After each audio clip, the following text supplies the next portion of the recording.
Bernard-Henri Lévy, vous avez peut-être des chemises très propres, mais vous avez peut-être aussi les mains très sales. Oui, eh bien moi je ne sais pas comment réagissent. Il faut aussi arrêter donc de financer le Hamas. Bien sûr, ça faut le dire à Netanyahou. Excusez-moi, c'est lui qui a eu cette stratégie.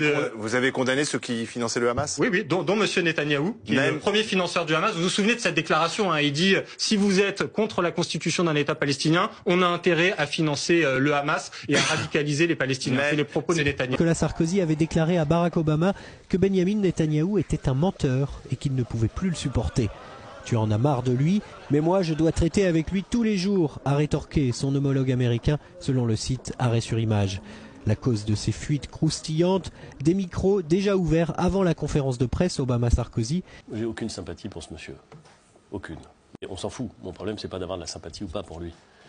Je pense que la dérive démocratique dans laquelle il a installé son pays, la tension politique extrême qu'il a non seulement fait naître, mais qu'il a entretenue, en s'alliant avec des extrémistes. Je ne sais pas si lui-même est extrémiste, mais clairement il a choisi pour des raisons politiques de s'allier avec la branche la plus dure de la représentation politique israélienne.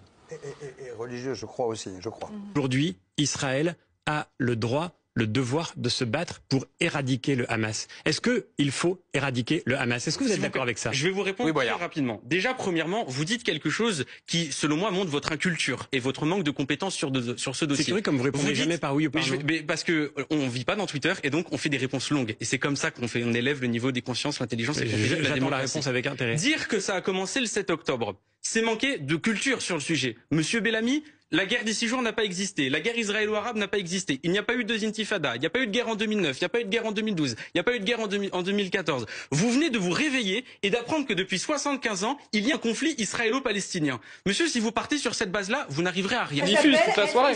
Des fêtes. Non, mais c'est parce qu'il ne comprend pas la définition. Des fêtes d'islamo-gauchistes, c'est-à-dire qu'on se réunit le soir et on fume des chichas en se disant c'est vraiment bien d'être islamo-gauchiste.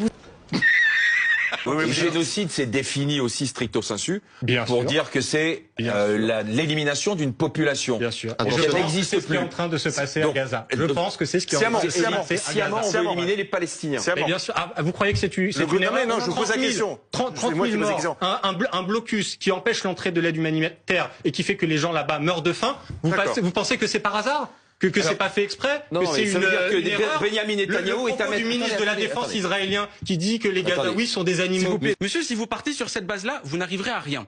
La spirale de la violence dont vous parlez vient du fait que depuis 75 ans, les frontières telles qu'elles ont été définies, premièrement avec la résolution 181 et avec les accords d'Oslo, ne sont pas respectées. Aujourd'hui, vous avez pas une guerre de religion, une guerre de territoire et une situation coloniale. Si jamais vous voulez sortir de la spirale de la violence, alors vous avez besoin de la reconnaissance d'un État palestinien. Comme le dit le pape. La proposition d'éradiquer le Hamas, combien de temps ça prendrait? Les services de renseignement américains disent que ça prendrait 10 à 15 ans. À ce rythme-là, vous aurez tué 600 000 personnes. La seule solution qu'on a pour pouvoir, au rythme auquel on est en train d'aller, oui, clairement. 1 millier de morts en 10 minutes. Ça n'est jamais arrivé. Ce qui vient de se passer, c'est pas une étape en plus, c'est un tournant absolument majeur dans la guerre. Il faut quand même dire ce qui s'est passé hier aux alentours de 2 h du matin. Ça s'est fait en 10 minutes. On pensait 413 morts, c'est sans doute 1 millier de morts en 10 minutes. Ça n'est jamais arrivé depuis le début des opérations en octobre 2023. Une telle violence aussi rapidement sur des zones civiles.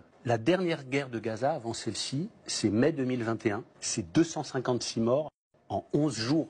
Il y avait du monde dans la rue. 256 morts en 11 jours et 11 nuits. Là, il y a 1 millier de morts en 10 minutes. Mais c'est absolument criminel. Et sur ces 1 millier de morts, il y a 2 tiers de femmes et enfants, plus des personnes âgées. Ça s'est fait non seulement en informant, mais avec le feu vert des États-Unis. Donc c'est la méthode Trump. C'est une méthode criminelle. Ça s'appelle une intention génocidaire. Et en droit international, le génocide n'a pas besoin d'être commis pour être répréhensible. On n'a pas le droit d'appeler à un génocide. Surtout quand on est ministre de la Défense.